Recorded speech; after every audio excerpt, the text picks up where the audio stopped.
Good afternoon. We're very fortunate today to have with us Walter Perry, who's living at the Benabrith House. He is an isolated senior, particularly in these times when individuals are not allowed to go out.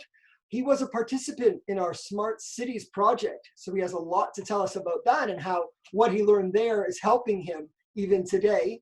And as a member of the Men's Club, he's starting a new program next week, specifically to deal with the issues of isolation for seniors.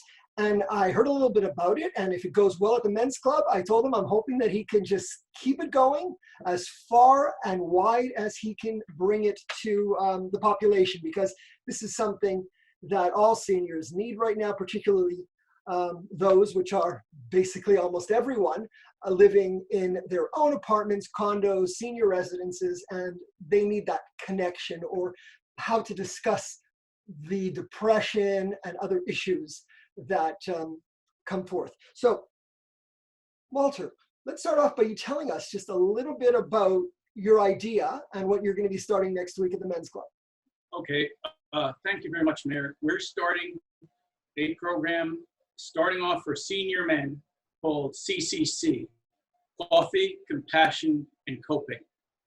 Our philosophy is we believe that the greatest existential threat to seniors that is going on right now is social isolation. We have a great deal of longitudinal studies in places like the New York Times, the New England Journal of Medicine, very, very, I would say, unimpeachable mass media sources telling us this is the case. The question is, what are we going to do about it?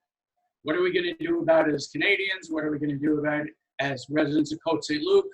And once we get it, how do we share it? So what will you be doing next week at the Men's Club? What's your first program going to be? I understand it's 2 hours. What's going to take place during that time period? Well, we're going to, the way that I see it is we're starting off for men because we find that if men are alone with other men, they may be more forthcoming than in a mixed group, and especially if their children are there. So we're starting there because I believe, and I think you may agree with me, that the senior men are an underserved resource, a great untapped resource of our community. So we're starting with a program of group. We're showing a presentation called The Kaminsky Method, which is a popular show on Netflix. And as a vehicle to say, this is how we deal with grief. Can you relate to it? And then we'll hope the conversation takes off from there. Okay, and what are the issues that you plan to discuss? Well, I've had almost 30 years group leadership experience, and I find it's like riding a tiger. You never know. You never know who's going to come.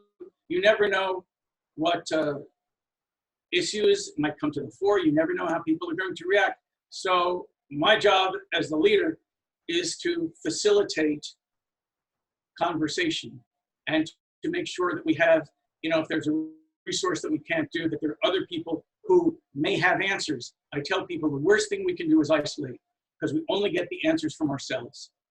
And that's no good. We have to reach out to other people during this turbulent time and say, look, I don't know, I've never come across a situation like this. What am I going to do?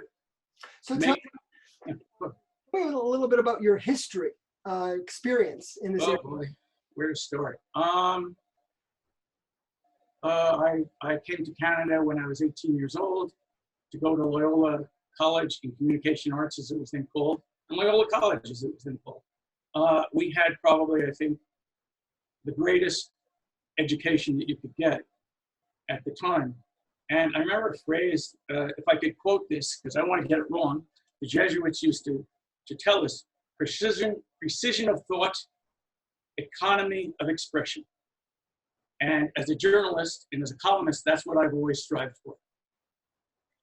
Right, and you've led these type of groups in the past. Oh, yes. I've led, this is hard to talk about. My son, my lovely son Justin died at age 17 of Lou Gehrig's disease, it's very, very rare that you find a kid got that. So I was absolutely flummoxed as to what to do next. I felt my whole world was coming to an end. So just as a matter of desperation, I called the the library, medical library at McGill University, and this lovely, lovely reference librarian who had just lost her brother a few weeks prior, expended a lot of time getting the information, and the most salient resource was TCF, or the Compassionate Friends. And my friend Alan and I restarted the group in Montreal, rebooted it, got a charter, and this is a worldwide organization. Last I heard, it was 7 million bereaved parents across the world, going to groups in over 100 countries. And now people in Montreal, in the English language, finally had a safe place and a secure place to go, whereas they never did before. So that's one thing. I've also led groups on single dads, single parenting. We started off for single dads, but decided, you know, there are women suffering too who are not seeing their children the way they should, whatever. So we opened that up. We try to be as inclusive as possible. Well, I think this is going to be great. It's very well needed. So you were a participant in our Smart City Challenge, where we won $250,000 and we were finalists for the 10 million. Unfortunately, we didn't get the 10 million, but we're still working with the CS and with other ideas to bring the project forward. But tell us a little bit about what you learned. Well, I would characterize it, Mayor, as a terrific opportunity. First of all, because of the people I met. I'm thinking of Doug Rosen, for one, who's just an amazing guy, computer specialist. I know he's been affiliated with the library. He came in and really helped me. The Charlie Duran, I thought was amazing. Daryl, of course, yourself. And what we wanted to do is basically the biggest problem, as I said, for seniors is facing social isolation. The technology has evolved to the point today where we can have, well, if someone's sick, we can have about 80% of the functions of an ICU in their apartment, in a little room, in a little space about the size of a refrigerator. We have devices such as an Alexa, which I didn't know about before I started this. And, you know, I use it every day. I use it to listen to music. I have Frank Sinatra on an endless loop, just listen to him. I have, I get the temperature, I get my news. I don't own a TV, so, you know, I'm not subject to that sort of depression particularly. But it's great because I don't want to be, I know that a lot of my friends are barraged and deluged by information. And I say, wait, whoa. This is information. I was in the news business. First of all, is it accurate? Do we know if it's accurate? Second of all, does it impact us? If so, third question, how does it impact us? Final question, what do we intend to do about it? And this is, I think, axiomatic for life. I mean, there's a lot of hysteria going around. We don't know. I'm not sure that if you saw this, if you would permit me, I published a letter, which I didn't even think they were going to publish in the Suburban this week. It's a paragraph, and it sort of sums up what we're trying to do. Okay. And it's to Beryl. Wiseman says, "Dear Beryl, your editorial, No Solution Without Pain, was, in my opinion, some great writing. I suggest that we look to history for solutions that actually work. Franklin Delano Roosevelt, for instance, announced a major structural shift in US society. So there was no American Revolution 2.0s in the 30s. Tommy Douglas gave us the outstanding Medicare system that we now use all the time. We have subsidized all manner of corporate stupidities. And there's nothing wrong with subsidizing people." So Walter, I'm sharing this part from the screen. This was during the Smart City Challenge. Okay. Here you are. We're talking, Okay. Could you tell us a little bit about what you were telling Jamie Orchard about Alexa? Oh boy, nothing like putting me on the spot here, thanks. Okay, basically what we were saying was Jamie wanted to know, what was the point of this? And I said, well, the point of this is to give people a better life, to use cost-effective things. Right now, as my latest figures, and your figures are probably better than mine, that between 80 and 90% of all EMT calls are not warranted. So if we can have a device in the home that's monitoring, say, blood pressure and heart rate and brain activity and respiration rate, whatever else we need to monitor through a smartphone or through a device, we won't necessarily need to deploy these very, very scarce resources ineffectively. So that's the first point. It's being on point, getting the people where it's being. Keep everybody out of the healthcare system. We don't want anybody to go. Exactly. It's like when I was a lifeguard, I'll tell you, I was a lifeguard for many summers. And the first thing that any lifeguard instructor worth his or her salt will tell you is stay out of the water. Don't get in the water. Throw a life preserver, get a pole, get a rope. Don't get in the water. Once somebody's in the water, then there's a whole bunch of turbulence that ensues. They may pull you under, whatever. And it's the same metaphorically with this program too. The more that we can sort of reassure seniors, like in 9/10 of the cases, well, there's nothing really that warrants you going to the hospital. Not only are we freeing up resources, but we're giving them a comfort level, bringing them to a peace of mind, and we're saving tons of money doing it. Away from the virus. So that's for sure a good reason to try to have health at home. But in terms of socialization, I know you're at home and you were telling me about how you use Alexa. And the benefit of that right now is individuals living alone have not a real person to talk to, but there's somebody there that you can interact with that can do things. So what are the type of things that Alexa can do for you? Well, I don't have it fully set up, but the way I did at the other place, it can turn my lights on and off whenever I want, and I have a disability, as you can see. So that means that if I want to go into bed, I don't have to get up and turn out the light to go out. We had a genius idea. I don't know who came up with this. I think it was Charlie Gurren who came up with this. But it was a strip of LED lights on the floor, the way that you'd see in an airplane when they turn off the lights. And you'd say, Alexa, turn on floor lights. It would light the way in the middle of the night to the washroom or to the kitchen without me tripping over stuff. Genius idea. It takes pennies to install. Why it isn't everywhere, I don't know, but it is. Excellent. So tell me about life in the B'nai B'rith house. You're at the B'nai B'rith house right now. I'm in Shadow B'nai B'rith, actually. Shadow B'nai B'rith. So tell us Shadow about B'nai. Okay. Get up, have breakfast, do some exercises, look at the morning emails that I missed.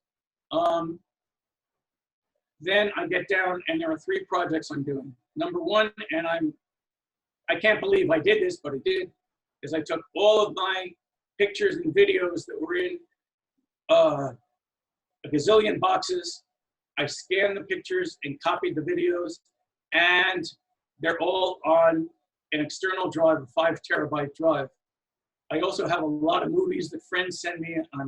I've been watching an amazing amount of really great foreign films that I haven't been able to catch up with. The Discreet Charm of the Bourgeoisie is one of them. I thought it was fabulous. A lot of musicals, there's one actually for seniors. There's an amazing set called That's Entertainment, parts 1, 2, and 3. And it's from the 70s, and it's looking back from the 20s to the 70s of the Hollywood system and the greatest stars and the greatest clips. I really enjoy things like that. Other people may not, I do. Tell me about your exercise. So you are allowed to go out. You're allowed to go out every day at a certain period? Half an hour a day. We exercise in the back. Again, if I could, you'll permit me a movie reference. It's like The Great Escape, where Steve McQueen is the Cooler King, and he's in there throwing the ball and catching it with the glove. And I'm thinking of getting a baseball. That's going to be my thing today. Thanks for the idea. I'm going to take my baseball glove and a softball and throw it against the wall and catch it as it comes back, in addition to walking. All right. And how do you get your groceries? Well, I'm very lucky. First of all, they serve us lunch here at the Chateau, and I have a Meals on Wheels called Sans Paul and Rouen. Shout out. Great service, guys. Thank you very much. And on the weekends, I endure my own cooking. And for breakfast, the same thing. I learn to cook soup, simple things. Eat lots of vegetables and more fruit. And you are taking advantage of the Côte Saint-Luc program and delivery of those groceries? I am actually. Thank you very much. Good. Well, shout out to Mitch, David, Lisbona, and the whole group for getting that done. Well, your councilman, Mitch, not you, Mitch, but the councilman, Mitch, he's a fantastic guy, and he's very, very, he came at, actually, the week before we came into lockdown with some groceries at 8 in the morning. So, I mean, my God, I couldn't have imagined how nice people were. Seriously, thanks, Mitch. You know, I just read a book called Success, and it talks about goals and them being specific and being organized and not like, you know, exactly when you're going to do them. And that really helps people achieve their goals. And right now I see you've given yourself challenges and you're following them and you're doing things, and that's what makes life continue on. So I congratulate you on that. Well, I also, there are two other things I didn't mention is, as I said, I'm doing scan the photographs. The second thing is I'm writing a murder mystery in Côte Saint-Luc among seniors. So I'm hoping that maybe we can get that produced and we can see that. Society, a murder mystery in Côte Saint-Luc. That's what I want to guess. That's what I want. And it was actually, I have to say, I was inspired. I was walking home. It was my daughter's birthday last September. And I was walking home, and one of the people from public security, they were standing around with a few of the guys and girls from the EMT. And they said, and one of the guys, who I didn't even remember, he said, "Hey, you're the guy who's writing that book." I said, "Yeah, that's true." And he said, "Well, what are you doing?" He said, "I'm sort of stalled because, I don't want to put anything, to, really give my sense of humor free rein." He said, "Well, what do you mean?" I said, "Well, like foul language, that sort of thing." He said, "Oh, do that. We'd love to see that. So you got to write it down." Good. I said, "All right." To read that play. So tell me, if there's something you miss most, what do you miss most, and what do you look forward to after this epidemic is over? Well, I miss seeing my kids. I think that's the main thing, because I think of all the treasures, family is most important. Right. And while certainly I think I miss the opportunity to get out and to walk and to see people, to interact. We have a great community here. I miss that a lot. Yeah. Well, listen, we are doing our best for sure, and you're helping us with all the things that you're doing, and with this new program for isolated seniors, that's terrific, and helping us with the Smart City Challenge. All these are wonderful goals that we're continuing to do together, and it's going to help people. I keep on saying, the one thing about this pandemic that I find is almost a positive is that it's reminding people the importance to reach out to their friends, to their family, to their employees, to anyone that they might have lost contact with from years past, because people want that connection, and we realize how important it is to stay connected. So thank you so much for everything you're doing, Walter. Stay connected with all of us, and we rely on you for a lot of support. So thank you so much for everything you're doing. Congratulations on this new program. Best of luck. Thank you so much. It's a pleasure to be here. Thank you.